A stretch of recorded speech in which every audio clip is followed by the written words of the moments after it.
তরমুজ খেয়ে খোসা ফেলে দিচ্ছেন? আর ফেলবেন না তরমুজের খোসা। তরমুজের খোসা দিয়েই বানিয়ে ফেলুন আমার মতো এরকম খুব টেস্টি সুস্বাদু স্ন্যাক্স রেসিপি। আজকের এই রেসিপিটা আমি তরমুজের খোসা দিয়ে বানিয়েছি।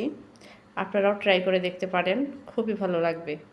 হ্যালো এভরিওয়ান, আসসালামু আলাইকুম। Welcome back to my channel moms kitchen by Sultana. আমি সুলতানা যশোর থেকে আজকে আপনাদের সাথে শেয়ার করব তরমুজের খোসা রেসিপি। তার জন্য আমি যেরকম তরমুজের খোসা নিয়ে নিয়েছি, দেখতেই পাচ্ছেন। এই যে খোসাটা, এই অংশটা শুধু ফেলে দেব। আর নিয়েছি দুটো আলু, দুটো পেঁয়াজ, দুটো কাঁচামরিচ। আমার বাচ্চারা ঝাল কম খায়, তাই আমি ঝালের পরিমাণটা কম ব্যবহার করব। তরমুজের খোসাটা আমি এরকম গ্রেট করে নিয়েছি। পানিগুলো ভালো করে ঝরিয়ে নিচ্ছি। আপনারাও চেষ্টা করবেন পানিগুলো যেন একদমই না থাকে। এটা যখন মাখানো হবে একসাথে, তখন কিন্তু অলরেডি পানি চলে আসবে, তাই যতটুক সম্ভব পানিটা ঝরিয়ে নেওয়ার চেষ্টা করবেন। আমি আলুগুলো এরকম গ্রেট করে নিয়েছি। এই গ্রেটার দিয়ে আমি তরমুজের খোসাটা গ্রেট করেছি। আর আলুগুলো এরকম চিকন চিকন করে বটি দিয়ে কেটে নিয়েছিলাম। আমি বটি দিয়ে সুন্দরভাবে আলুটা কাটতে পারি, তাই এটা আর গ্রেটার দিয়ে করি নাই। আপনারা চাইলে গ্রেটার দিয়েও করতে পারেন। আলুরও পানিটা আমি ভালো করে ঝরিয়ে নেব। আমি ঘরে থাকা খুব অল্প উপকরণ দিয়ে দেখাচ্ছি, যেন আমার যে কোনো ভাইয়া আপুরাই বানিয়ে খেতে পারে। আয়োজন করার কোনো প্রয়োজন হবে না, জাস্ট তরমুজের খোসাটা থাকলেই হয়ে যাবে। আর সাধারণত পেঁয়াজ মরিচ এগুলো আমাদের ঘরে সকলেরই থাকে। এই যে একসাথে আমি সবগুলো নিয়ে নিয়েছি, তরমুজের খোসা আর গ্রেট করা আলু। এর মধ্যে আমি কুচি করে রাখা পেঁয়াজ ও মরিচ দিয়ে দিলাম। ঝালের পরিমাণটা আপনারা যেমন খেতে চান তেমন বাড়িয়ে কমিয়ে দিতে পারেন।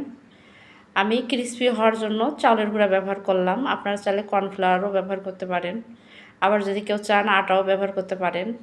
তবে আমার কাছে মনে হয় চালের গুঁড়া দিলে ক্রিসপিটা বেশি হয়। আর আমি বেসন ব্যবহার করলাম। আমি যতটুকুন চালের গুঁড়া দিয়েছি ঠিক ততটুকুন বেসনও দিয়েছি। মাখানোর পরে যদি আমার মনে হয় আর একটু লাগবে, তখন আমি আর একটু অ্যাড করব। এরপর আমি এখানে হলুদ গুঁড়ো দিয়ে দিলাম,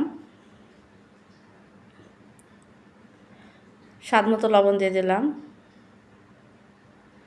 লবণটা যদি লাগে পরে আমি আবারও অ্যাড করে নিতে পারবো। এটা হচ্ছে আমি গরম মশলা জিরা গুঁড়ো করা ছিল, সেটা দিয়ে দিলাম। এটা আমি ম্যাগির মশলা ছিল, সেটা দিয়ে দিছি। ম্যাগির মশলা দিলে যে কোনো স্ন্যাক্স রেসিপিতে টেস্ট একটু বেড়ে যায়। আপনার হাতের কাছে থাকলে দেবেন, না থাকলে কোনো সমস্যা নাই।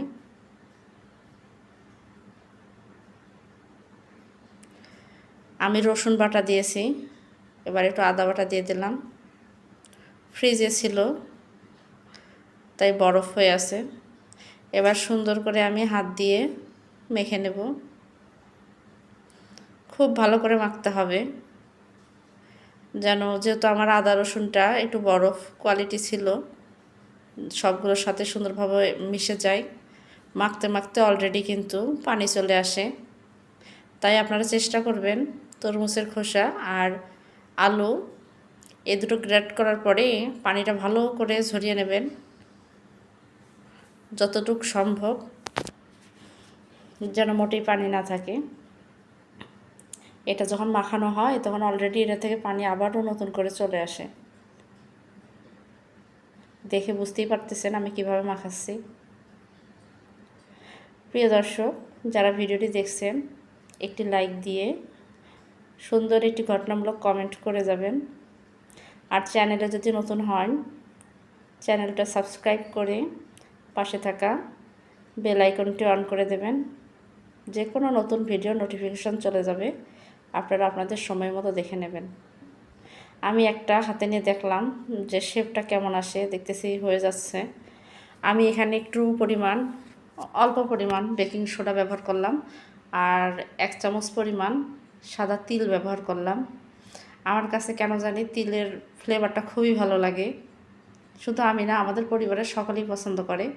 আমি যে কোনো জিনিসের মধ্যে একটু তিল অ্যাড করার চেষ্টা করি। অনেকে অনেকভাবে বানিয়ে থাকে, আমি একটু ভিন্নতা আনলাম। সবাই একরকম বানালে হবে? যারা তিল দিয়ে কখনো বানান নাই তাদেরকে বলবো অবশ্যই একবার বানিয়ে দেখবেন। তিলটা যখন ফ্রাই হয়ে যায়, এই পাকোড়ার সাথে যখন ফ্রাই হয়ে যাবে তখন খেতে অনেক ভালো লাগে। ফ্রাই প্যানটা গরম হয়ে গেলে আমি একটা করে দিয়ে দিচ্ছি।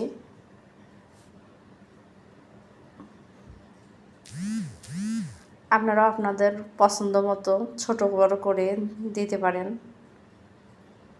আমি এই সাইজের করে বানাচ্ছি।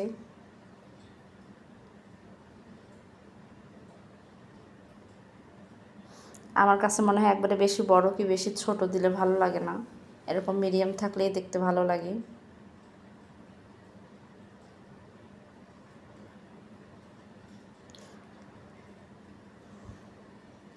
এক ব্যাচে আমার সবগুলো হবে না, আমি 2 বারে ভাজবো।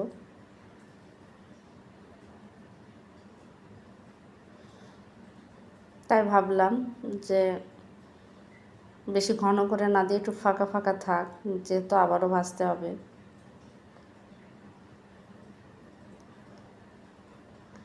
উল্টে দিচ্ছি, কেন জানি মনে হচ্ছে লাল হয়ে গেছে। আপনাদের যদি আমার রেসিপিটা ভালো লাগে তাহলে আপনাদের প্রিয়জনের কাছে শেয়ার করে দেবেন। তারা নিজেরাও বানিয়ে খাবে, প্লাস আপনাদেরকেও বানিয়ে খাওয়াতে পারবে। নিজেরাও শিখবেন আমার রেসিপি, অন্যকেও শেখার সুযোগ করে দেবেন।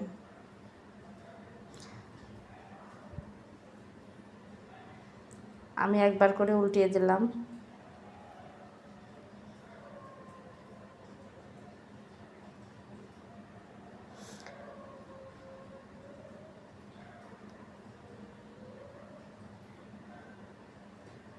সুন্দর একটা স্মেল আসতেছে। আপনারা ম্যাগির মশলাটা অন্ততপক্ষে দেওয়ার চেষ্টা করবেন, খুব ভালো একটা ফ্লেভার আসে।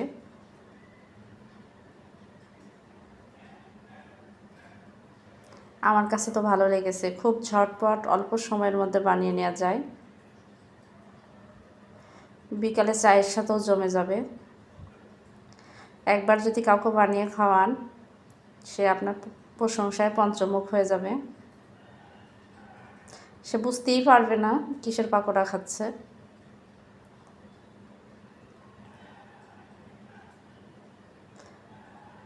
আমার তো খুবই ভালো লেগেছে, আমার মেয়েদের কাছেও নাকি অনেক ভালো লেগেছে। চেষ্টা করব আগামীতে তরমুজের খোসা দিয়ে আরও নতুন কিছু রেসিপি বানানোর।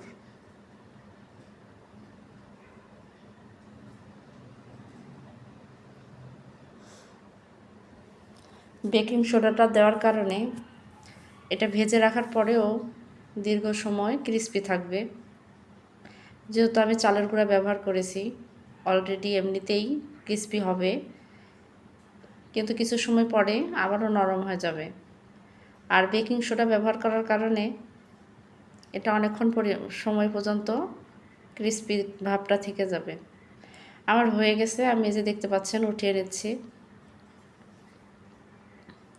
এভাবে তেল ঝরিয়ে ঝরিয়ে উঠিয়ে নিচ্ছি। বেশিক্ষণ লাগে না, খুব অল্প সময়ের মধ্যে ভাজা হয়ে যায়।